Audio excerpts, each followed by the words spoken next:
আজকে তোমাদেরকে আমি তিনটে সাইকোলজিক্যাল ট্রিক শেখাবো। ফার্স্ট ট্রিকের মাধ্যমে তুমি তোমার যে কোনো ধরনের রিলেশনশিপকে ঠিক রাখতে পারবে। সেকেন্ড সাইকোলজিক্যাল ট্রিকের মাধ্যমে তুমি একজন পারফেক্ট মানুষ হয়ে উঠবে।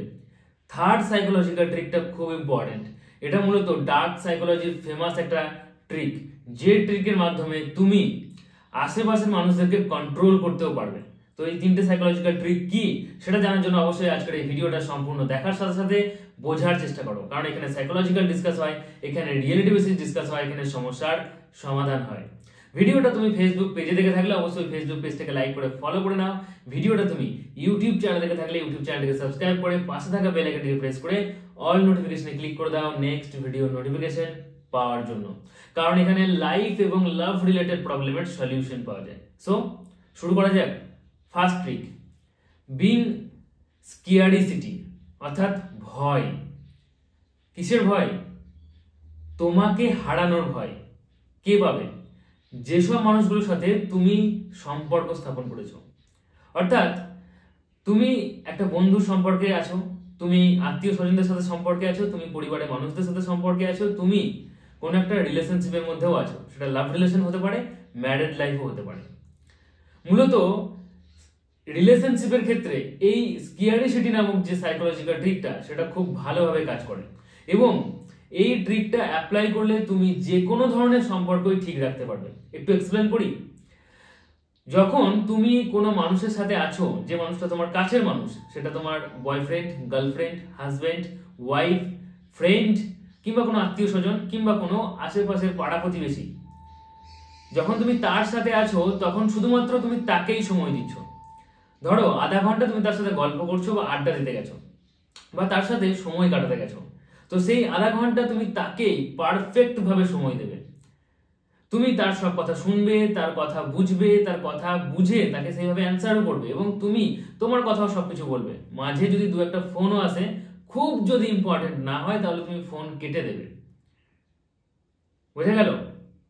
তাহলে প্রথম স্টেপ কি, যে তোমাকে পারফেক্ট ভাবে সময় দিতে হবে, এবং তুমি যখন তোমার কাজ করছো সেই সময়ে তুমি কিন্তু তোমার অন্য কোনো মানুষজন যদি হয় তাদের ফোন অতটা রিসিভও করবে না, তুমি তাকে খুব একটা পাত্তাও দিলে না। এতে মূলত কি হয় ভালো করে বোঝানোর চেষ্টা করি। যখন তুমি তোমার কাছের মানুষের সাথে আছো তখন তুমি পারফেক্ট ভাবে তাকে সময় দিচ্ছ, তার সাথেই সময় কাটাচ্ছ ভালোভাবে, এবং বাকি সময়টা তুমি যখন কাজ করছো, জব করছো, তুমি পড়াশোনা করছো, সেই সময়টা কিন্তু পড়াশোনার উপরেই ফোকাস করছো। এতে যে মানুষগুলো তোমার সাথে জুড়ে আছে তারা তোমার সাথে আরো বেশি করে থাকতে চাইবে, কারণ তুমি তোমার লাইফ এবং লাভ দুটোকে ব্যালেন্স করতে জানো। মূলত মেয়েরা দেখবে সেই হ্যাংলা টাইপের যে ছেলেগুলো হয় তাদেরকে কখনোই পাত্তা দেয় না। হ্যাংলা ছেলেগুলো কি করে, সারাটা সময় তাদেরকেই দেয়। স্কুলের সামনে, টিউশনের সামনে সব সময় দাঁড়িয়ে রয়েছে, তার পিছন পিছন সাইকেল নিয়ে যাচ্ছে, গাড়ি নিয়ে যাচ্ছে, তাকে বারবার ফোন করছে, হাই হ্যালো কি করছো, কেন আছো, ভালো আছো, অনেক কিছু মেসেজ করছে, তাই তো? তো সেই ধরনের ছেলেদেরকে মেয়েরা কখনোই পাত্তা দেয় না। কেন? কারণ মেয়েটা জানে যে এই ছেলেটা লাইফে কিছু করছে না। সো তোমাকে কি করতে হবে, তোমার লাইফের যে গোলগুলো আছে সেগুলোর উপর ফোকাস করতে হবে, এবং যখন তুমি জব করছো, স্টাডি করছো, জিম করছো, তখন তুমি কারো ফোন রিসিভ করে না। ইভেন তোমার যে কাছের মানুষ তার ফোনটা খুব একটা রিসিভ করলে না। এতে সামনের মানুষটাও বুঝবে এটা, এবং প্রাউডলি অন্য কাউকেও বলবে যে হ্যাঁ এখনো খুব ব্যস্ত আছে। এই ব্যস্ত যখন থাকে তখন কিন্তু সে ফোন রিসিভ করে না। এখন কিন্তু সে পড়াশোনার মধ্যে ব্যস্ত আছে, সে জিম করছে, কিংবা সে অফিসের কাজে ব্যস্ত আছে, সে ফোন ধরে না, খুব ডেডিকেশনের সাথে সে কাজ করে। আবার যখন সে আমার সাথে থাকে তখন কিন্তু অফিস থেকে ফোন এলেও সে ফোন খুব একটা ধরে না, কিংবা বাইরের কোনো বন্ধু বান্ধব ফোন করলেও ধরে না। এটা তুমি যদি তোমার যে কোনো ধরনের সম্পর্কের মধ্যে অ্যাপ্লাই করতে পারো তাহলে যে কোনো ধরনের সম্পর্কই ঠিক থাকবে। ধরো বন্ধুদের সাথে ঘুরতে গেছো, সেই সময় যদি বারবার তোমাকে কেউ ফোন করে এবং তুমি প্রত্যেকবার ফোনটা রিসিভ করো, তাহলে বন্ধুরা বিরক্ত হয়ে যাবে, তোমাকে দুদিন পর থেকে আর ডাকবেই না। কারণ তুমি বন্ধুদের সাথে বেরিয়েও বারবার সেই ফোন করো, অফিসের মিটিং এটা সেটা করে সময় দিতেই পারছো না বন্ধুদেরকে।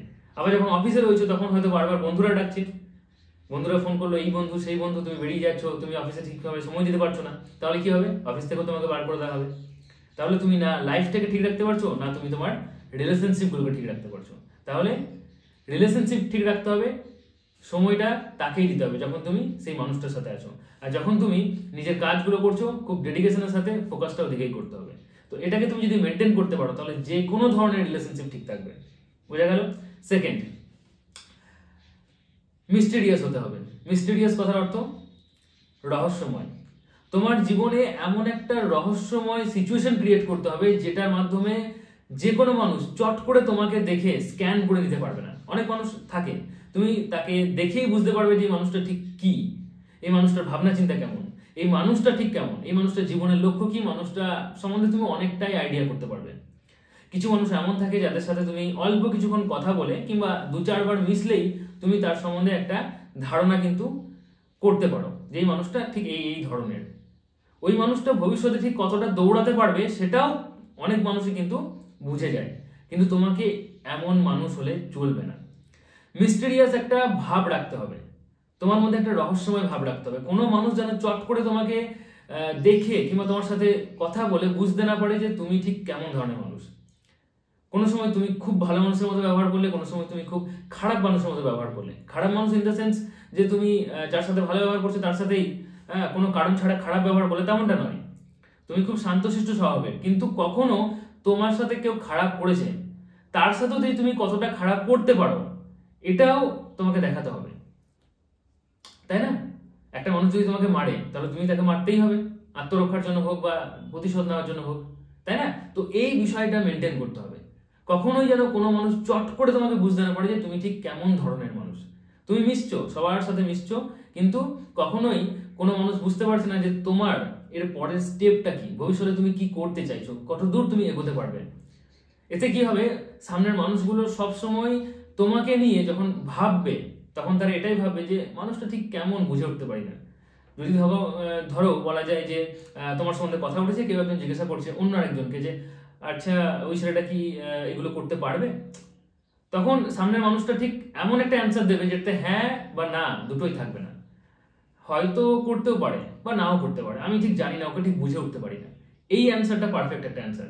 এতে কি হবে, চট করে কোনো মানুষ তোমাকে ধোকা দিতেও পারবে না, কারণ তুমি ঠিক কেমন ধরনের মানুষ সেটা সে বুঝতেই পারছে না। সো এতে তুমি পারফেক্ট মানুষও তৈরি হতে পারবে, কারণ একটা সময়ের পর তোমার এটা মনে হবে যে হ্যাঁ আমি কেমন মানুষ সেটা যেহেতু কেউ বুঝতে পারছে না, তাই আমাকে নিজেকে আপডেট করতে হবে। 5 বছর আগে তুমি কি পজিশনে ছিলে, আজকে তুমি কোন পজিশনে আছো, এটা জানলেই বুঝতে পারবে যে হ্যাঁ তোমার মধ্যে ডেভেলপমেন্ট হচ্ছে কিনা। জাস্ট একবার ভেবে নাও, ভিডিওটা দেখতে দেখতেই একবার ভেবে নাও যে আজ থেকে 5 বছর আগে 2019-20 তোমার কাছে কি কি ছিল আর আজকে তোমার কাছে কি কি আছে। যদি দেখো যে বেশি কিছু আছে তাহলে অবভিয়াসলি তুমি নিজেকে ডেভেলপ করেছো, নিজের অ্যাসেট তৈরি করেছো, নিজেকে অনেক ডেভেলপ করে নিজেকে একটা স্ট্যান্ডার্ড পজিশনে নিয়ে এসছো, জ্ঞান অর্জন করেছো, অনেক কিছুই করেছো। আর যদি দেখো যে না আমি 5 বছর আগেও যেমনই ছিলাম এখন ঠিক তেমনই আছি, তাহলে অবভিয়াসলি তুমি নিজেকে ডেভেলপ করতে পারোনি। সো এই ধরনের মানুষরা কখনোই মিস্টেরিয়াস হতে পারে না। তাহলে নিজেকে ডেভেলপ করতে হবে সময়ের সাথে সাথে, এবং অন্য মানুষকে অতটা বুঝতে দিলে চলবে না যে তুমি ঠিক কেমন ধরনের মানুষ। তাহলে একটা সময়ের পর তুমি পারফেক্ট মানুষ হতে পারবে। তাহলে ফার্স্ট সাইকোলজিক্যাল ট্রিকের মাধ্যমে আমরা বুঝলাম যে কিভাবে রিলেশনশিপ ঠিক রাখতে হয়। সেকেন্ড সাইকোলজিক্যাল ট্রিকের মাধ্যমে আমরা বুঝলাম কিভাবে পারফেক্ট মানুষ হতে হয়। থার্ড সাইকোলজিক্যাল ট্রিক, এটা কিন্তু ডার্ক সাইকোলজির খুব ফেমাস একটা ট্রিক। এটা হয়তো তোমার সাথেও অনেক মানুষ ইউজ করে কিন্তু তুমি ঠিক বুঝে উঠতে পারো না। আজকে ভিডিওতে বলার পর তুমি বুঝতে পারবে যে তোমার সাথে অনেক মানুষই আছে যারা এই ধরনের ডার্ক সাইকোলজি ইউজ করে। এই সাইকোলজিক্যাল ট্রিকটার নাম পুশ পুল মেথড।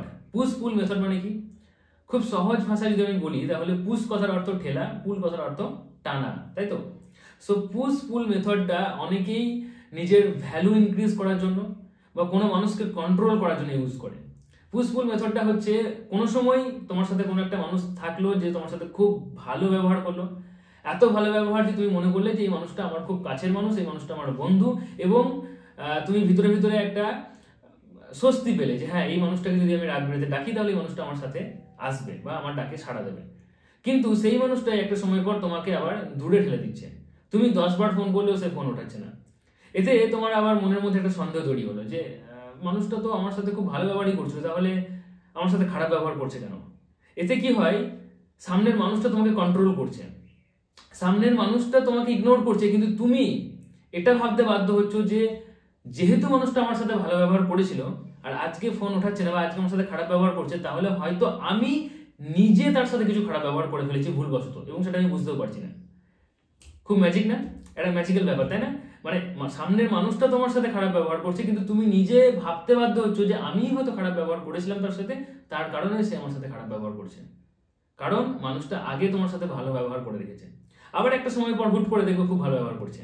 অনেকেই যারা দেখবে এমন কিছু মানুষ থাকে যারা রিলেশনশিপের ক্ষেত্রে খুব একটা সিরিয়াস থাকে না, কিন্তু কোনো একটা পার্টনার রাখে। কেন?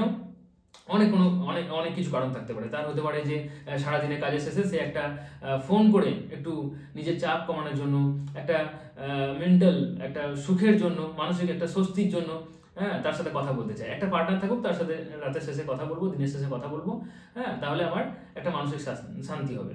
অনেক মানুষ থাকে যে আমি আমার নিজের কাজগুলো সব করতে থাকবো, কিন্তু আমার একটা ফিজিক্যাল হওয়া দরকার মাঝে মাঝেই, তো তার জন্য সে একটা পার্টনার রেখে দিয়েছে। আবার অনেক মানুষ এমন রয়েছে যারা ভালোবাসে না, রিলেশনশিপ থেকে সিরিয়াস নয়, হ্যাঁ কিন্তু একটা মানুষ রেখে দিয়েছে যে মানুষটা খুব বড় লোক, তার কাছে যখন তখন টাকা পেতে পারে, যখন তখন ডাকলে সে চলে আসে, তো এই জন্য একটা সে পার্টনার রেখে দিয়েছে। ঠিক আছে? তো এই ধরনের মানুষরা কি করে, হুট করে তোমার সাথে এত ভালো ব্যবহার করবে যে তুমি ভাববে যে না মানুষটা আমাকে ভালোবাসে। আবার নিজের যখন কাজ থাকবে, নিজের যখন বন্ধু বান্ধব থাকবে, নিজের যখন ভালো সময় চলবে, তখন কিন্তু তোমাকে সে পাত্তাও দেবে না, কিন্তু আবার একটা সময়ের পর তোমাকে আবার সে ভালোবাসবে। ঠিক আছে? মানে তোমাকে ছাড়বেও না, তোমাকে প্রপারলি ধরেও রাখবে না। যারা রিলেশনশিপের ক্ষেত্রে সিরিয়াস হয় না তারা কিন্তু এই পুশ পুল মেথড ইউজ করে। সো পুশ পুল মেথড ইউজ করে তুমিও সামনের মানুষকে কিছুটা হলেও কন্ট্রোল করতে পারো। তবে অবশ্যই আমি এই মেথডটা শেখাচ্ছি অন্য মানুষকে নাচানোর জন্য বা কন্ট্রোল করার জন্য নয়। আমি এটা শেখাচ্ছি তোমার দৈনন্দিন জীবনে কিছু মানুষ আছে যারা তোমার সাথে খারাপ ব্যবহার করে, তাদেরকে তুমি পাল্টা জবাব দিতে পারো তার জন্য। কখনোই এইসব মেথডগুলো ইউজ করে যারা সরল সাদাসিধে আবেগী মানুষ তাদেরকে কন্ট্রোল করে, তাদেরকে নাচানো, তাদেরকে নিজের হাতে মুঠোয় রাখবো, এমনটা কখনোই করো না বা এমনটা ভেবেও না। ঠিক আছে? যারা তোমার সাথে খারাপ ব্যবহার করছে তাদেরকে পাল্টা জবাব দেওয়াটা উচিত। তো তাদের সঙ্গে তুমি এই ধরনের পুশপুল মেথড ইউজ করতে পারো। সো 3টে সাইকোলজিক্যাল ট্রিক আজকের ভিডিওতে শেখালাম। আশা করি ভিডিওটা ভালো লেগেছে। ভিডিওটা ভালো লাগলে অবশ্যই লাইক করো। এই বিষয়ে তোমার মতামত কি নিচে কমেন্টে জানাও। চ্যানেলটি এখনো সাবস্ক্রাইব করে না থাকলে চ্যানেলটি সাবস্ক্রাইব করে পাশে থাকা বেল আইকনটিকে প্রেস করে অল নোটিফিকেশনে ক্লিক করে দাও নেক্সট ভিডিও নোটিফিকেশন পাওয়ার জন্য, কারণ এখানে লাইফ এবং লাভ রিলেটেড প্রবলেমের সলিউশন পাওয়া যায়। ভিডিওটা শেয়ার করে দাও হোয়াটসঅ্যাপ স্ট্যাটাসে, সেখান থেকেও কিছু মানুষ দেখবে এবং তারাও নিজের লাইফটাকে কিছুটা হলেও ডেভেলপ করতে পারবে, গুছিয়ে নিতে পারবে, তাই না? সো শেয়ার করে দাও। কমেন্টে তোমার কিছু প্রশ্ন থাকলে করতে পারো। আজকের মতো এটুকুই। Tata, take care, thank you. ভালো থেকো, ভালো রেখো।